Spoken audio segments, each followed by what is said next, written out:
Welcome to yet another episode of Dear Van. Um, we're happy to come your way again today, although it's sad for me because the Chelsea boys just beat us, but hey, it's part of life. You need to make other people happier sometimes. Okay, so let's get straight to business, and as usual, share the feed, let family and friends know that we are in. So let's share the feed.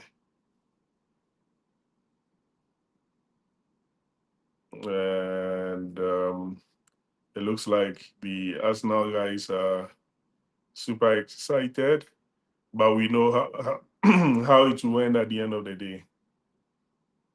They will still bottle the league. Okay, so yeah, as usual, um, when you join us, let us know. Say a hello, say a hi, so we know you are with us. Thanks for joining us, Ogaki. And yeah, let's get going. So, um, Mr. Producer has given us the topic for the day, and it is how to break the cycle of resentment. I think, I mean, the reason I think it's a very important topic is it's something that is not usually discussed. It's not one of those common topics that you come across. So thank you, Sami, for the topic.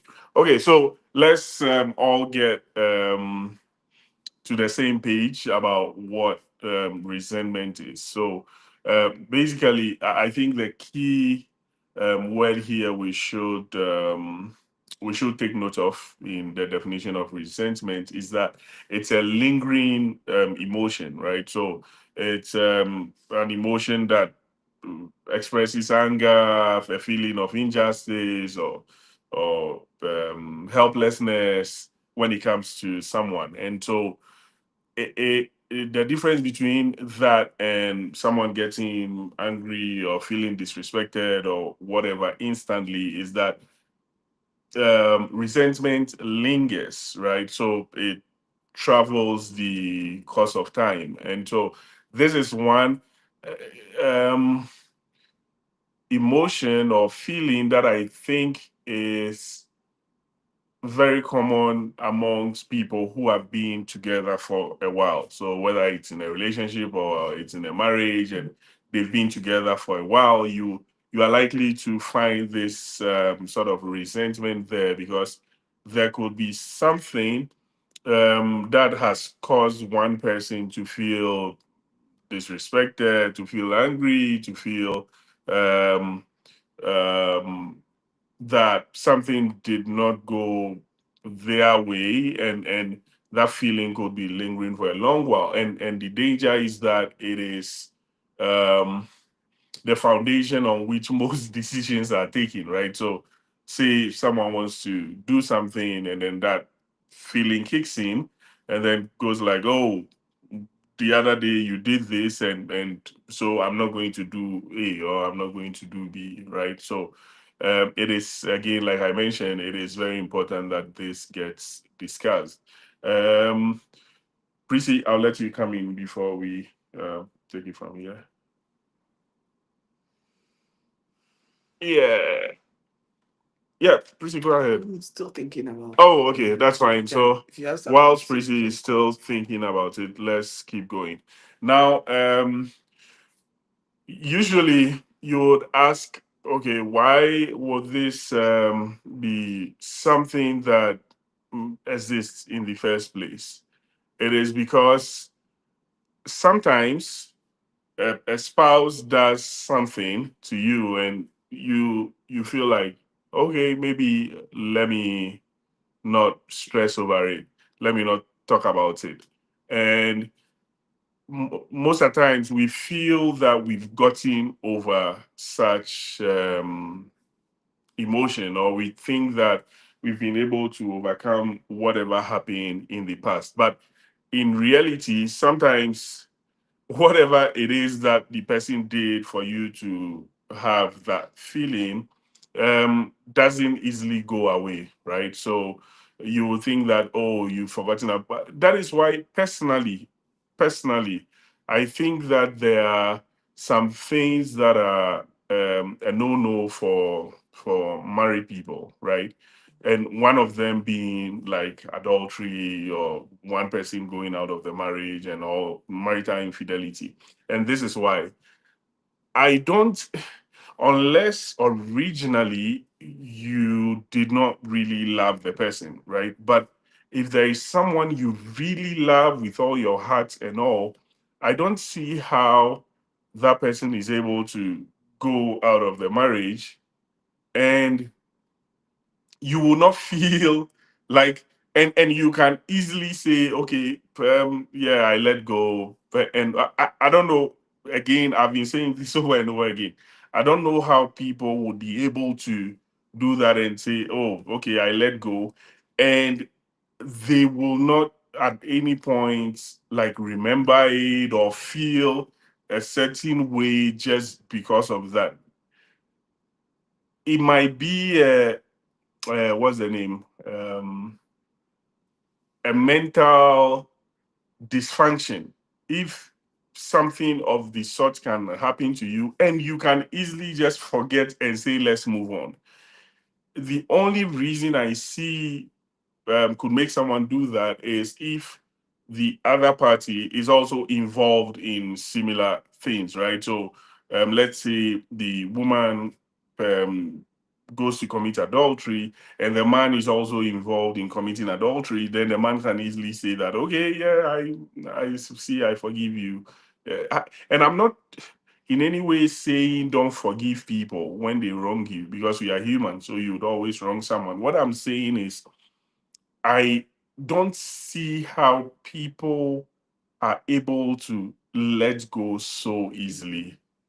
You get it? So let's say it takes you however number of years to overcome, that's fine. But to just say in the spur of the moment, oh, okay, it's nothing, like let's move on, then I think there is something wrong. So usually what causes this resentment is you feel that okay, this is someone that I've been with for however long, and the person has done A or B against me, right? Or I've not been able, but I don't feel I've been well treated. And that party goes like, okay, yeah, I've forgiven you or I've forgotten about it. Sometimes that's actually the cause for this resentment because the person would not have had the opportunity to really forgive like the person thinks he or she has forgiven. So there would always be that lingering feeling there. And whatever happens in the future, the person would be still connecting dots to whatever happened in the past, right? So um, in summary, what I'm saying is one key cause of this is when people really think they've gotten over something when in actual fact they've not gotten over it. Do you get it? Because again, eh, it's we are called to be forgiving people, right? We are called to be able to let go of things. The reality is that we have a memory slot in our brains, right? So unless you have a brain dysfunction, it's not like you would forgive someone and immediately you just forget everything, right? So that can always kick in. I've been talking a lot. Let me make Prissy come in. So, breaking the cycle of resentment.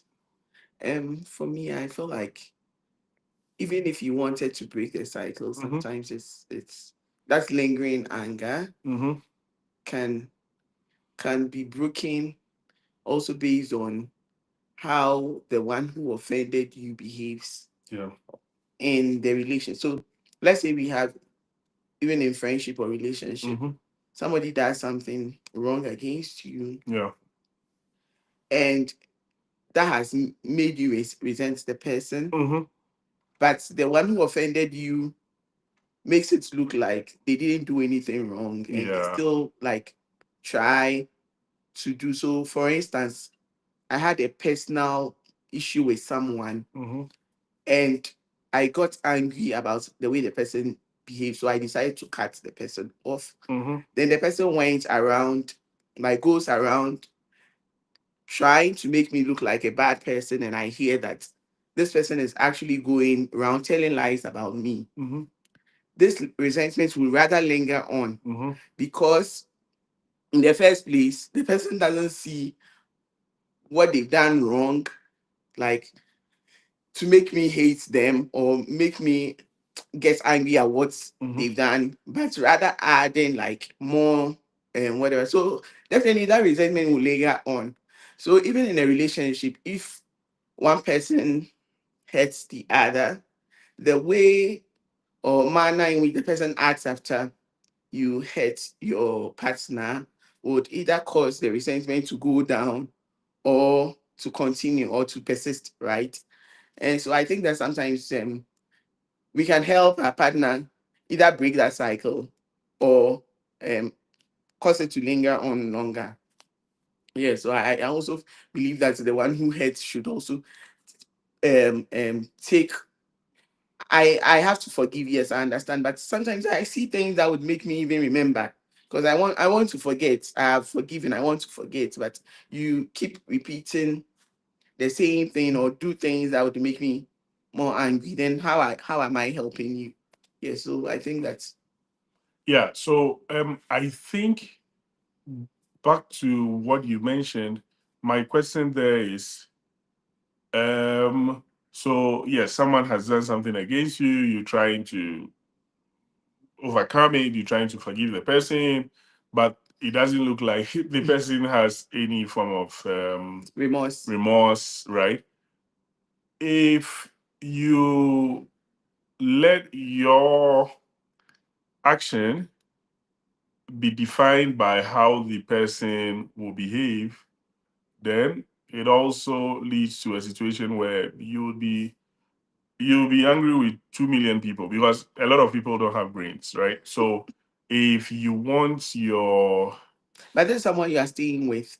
yes, correct, So correct. I get it. it's either you like you I'm grieving Yes, because of what you have done, correct, right? correct. And I have told you I've forgiven you. Yeah, But you keep repeating the same thing. It will be absolutely, hard. Then it absolutely. means that every time is a renewed anger, Correct. And right? that's valid. Whatever you are saying is valid. What I'm thinking through is that then like breaking that cycle becomes difficult Yeah. because going by what Prissy is saying, you will need to have someone who is remorseful about whatever has happened, right? To help you overcome your resentment or to help you break that cycle of resentment. But if it looks like the person is not making it any better, then it makes breaking that cycle Difficult. difficult, Yeah. right? Because um, uh, uh, as it is, I don't think it is something you can also do just on your own, right? Because you might want to okay say that okay whatever I would do might not be dependent on the feedback or the signals I'm getting from the other person, but in reality it will fall back on that. So back to what I was saying earlier, then it means that it might be difficult for you to break resentment cycles, Mhm. right? Because again, if the person you think has done wrong against you is not helping it, then that will be difficult. But I think I have one other thing to say in this regard. Um, it is again we are humans, right? So you would always have a situation where someone will do something where you are not happy about and all, and it might linger on, blah, blah, blah. I think one good way to attack this or approach this is to pick up those discussions, right? Have an open discussion about it, and yeah, talk about it, figure it out.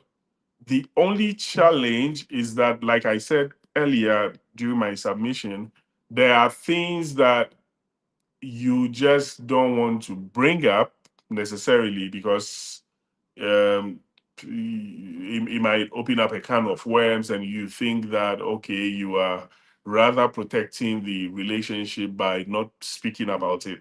But sometimes, I mean, because of this topic of resentment, sometimes the best thing you have to do is actually to speak about it, right? Because that gives some form of closure, especially when you guys are able to get to the bottom of whatever the issue is. And in most cases, it's one way or the other, some misunderstanding. One person is seeing the thing from one angle, the other person is also seeing it from a different angle. But in reality, if you can really talk about it, understand each person's perspective, sometimes perspectives always don't make sense, right? But if you can at least hear the person out, then you know that, okay, it's not like the person was out there to do you harm, or the person was deliberately trying to do But what something if the to. person deliberately, and in that moment, Yes. So again, did it deliberately? again,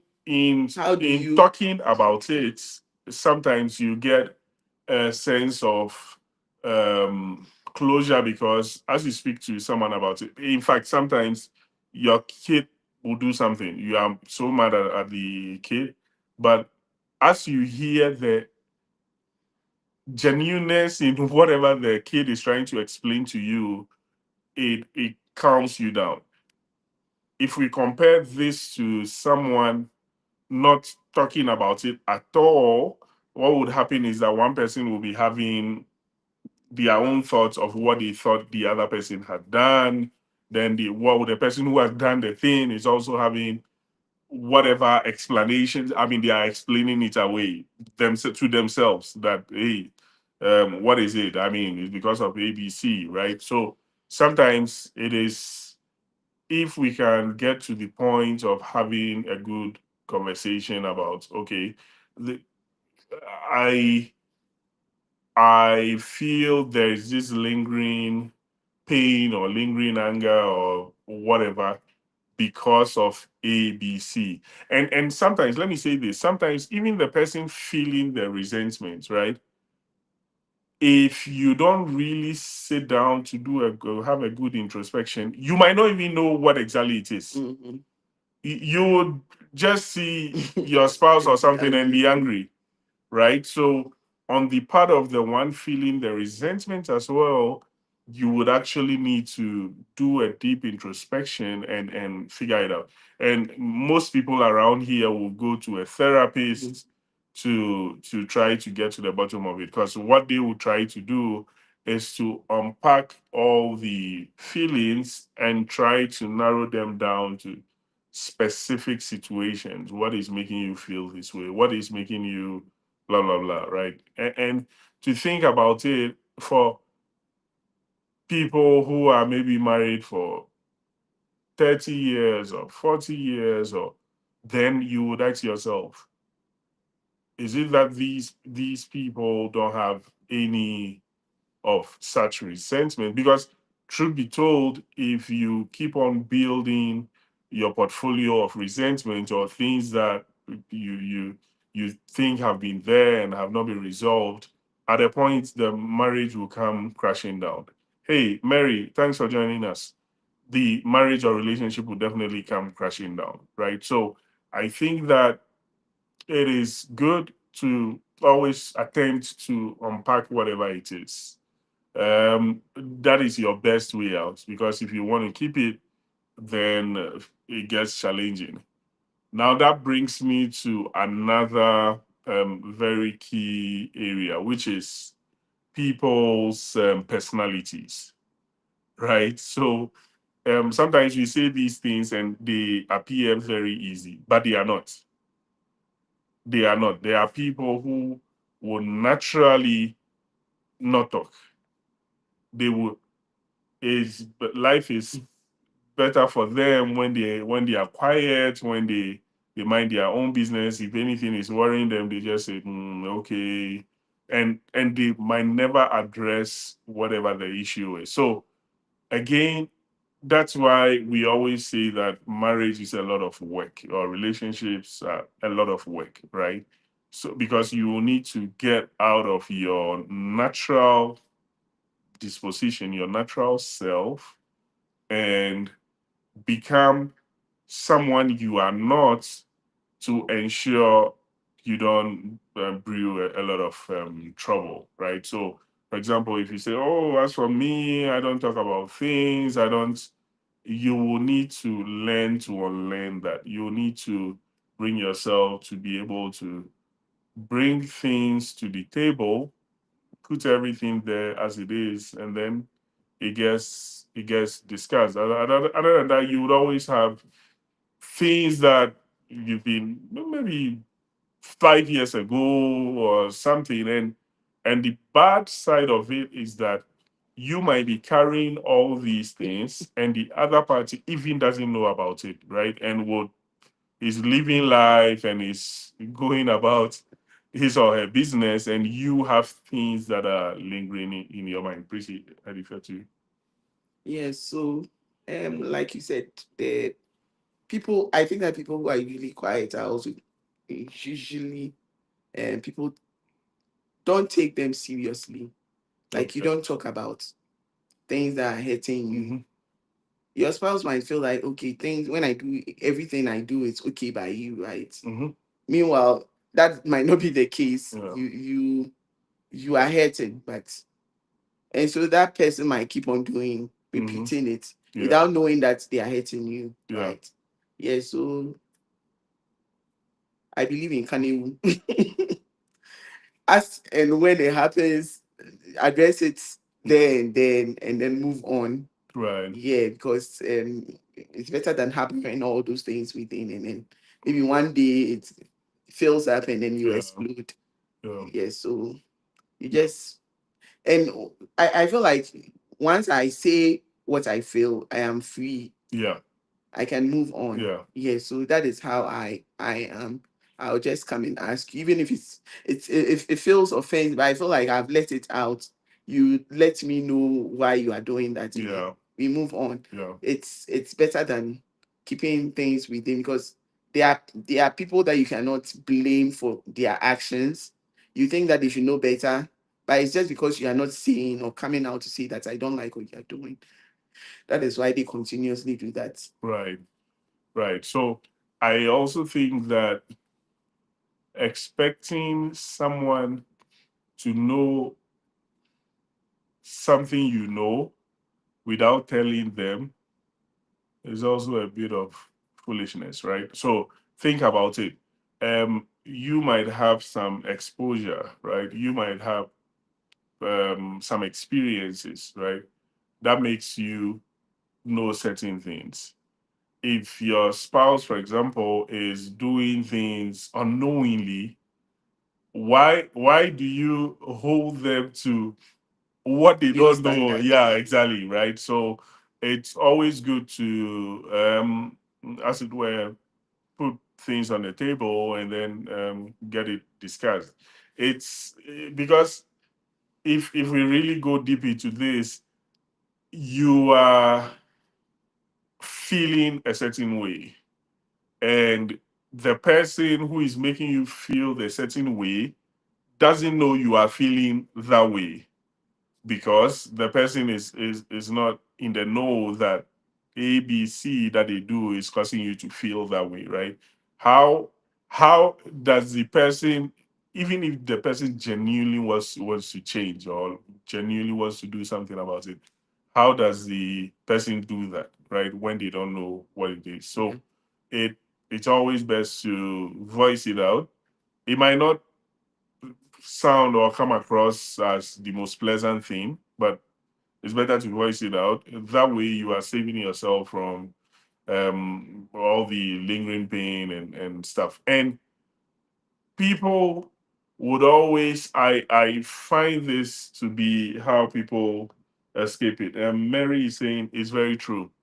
I see that instead of voicing things out to their spouses, people rather find, should I call it, escape routes to go voice all those lingering anger and stuff. And so what they do is sometimes people get friends and they are the people they speak to, or they get external or extended family, and they keep on channeling all their anger and their frustration and everything instead of speaking to Address it to the the person person who involved. can Yeah. actually Change something. change something. And the bad part, and most of us listening to this now might be grown people, right? Might be above 18, and so you understand. Most people end up channeling. Yeah. So instead of speaking to your spouse, you would have a situation where um someone goes and is talking to Yeah. the kids and saying, this is what your mom has done, or this is what your dad has done. I mean, that is how a blowout of resentment actually looks like, right? They kept it for a long time and just looking for an outlet, and then unfortunately the kids become the outlet, and then it will look like people now try to politicize kids. Either you Everyone take your is mom's side. trying to get people on Yeah. their sides, which is not healthy, Mhm. right? Mary says that, please, what if the person is too proud? So, um, are you asking about the one who is feeling the resentment, or the one who is Discussing it. causing the problem? Yeah, if you could explain that, would attempt to I think answer. that people. I think I want. I You can. understand what she's Yeah. saying? There are some people that they've hurt you, but they can never say sorry. You speak to them and Yeah. they would always people call them narcissists Okay. sometimes. Okay. They would blame you for what they have Whatever it done. is. Yeah, because Okay. they are not used to saying sorry. Right. And so you see such a person as proud, and Yeah. it can even hurt you more because Okay. So, Mary, I guess that's exactly what you mean. This is my answer to that. If someone has done something against you and the person is not willing to say sorry to you, and every time the person doesn't say sorry, it hurts you, who is a fool here? Think critically about it. The person has done wrong as per whatever has been caused, or as per your standard, or as per whatever. The person doesn't want to say sorry, and that hurts you. no, so the person doesn't acknowledge that they are wrong, but would find Correct. a way of pushing the wrong to you. You cause them to Exactly. do Exactly. wrong. Yes, there are people like that. Yeah.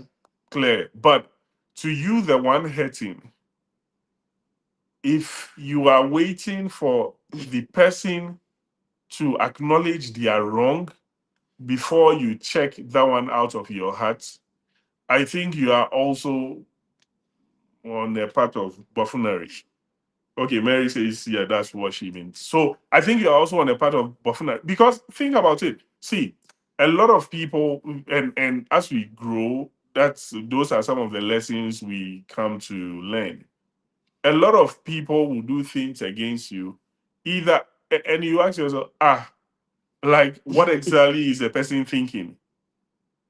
If you want all those people to come apologize or acknowledge they are wrong before you move on, you might not move on yourself. So I am not saying those people are right. What I'm saying is people should find ways to um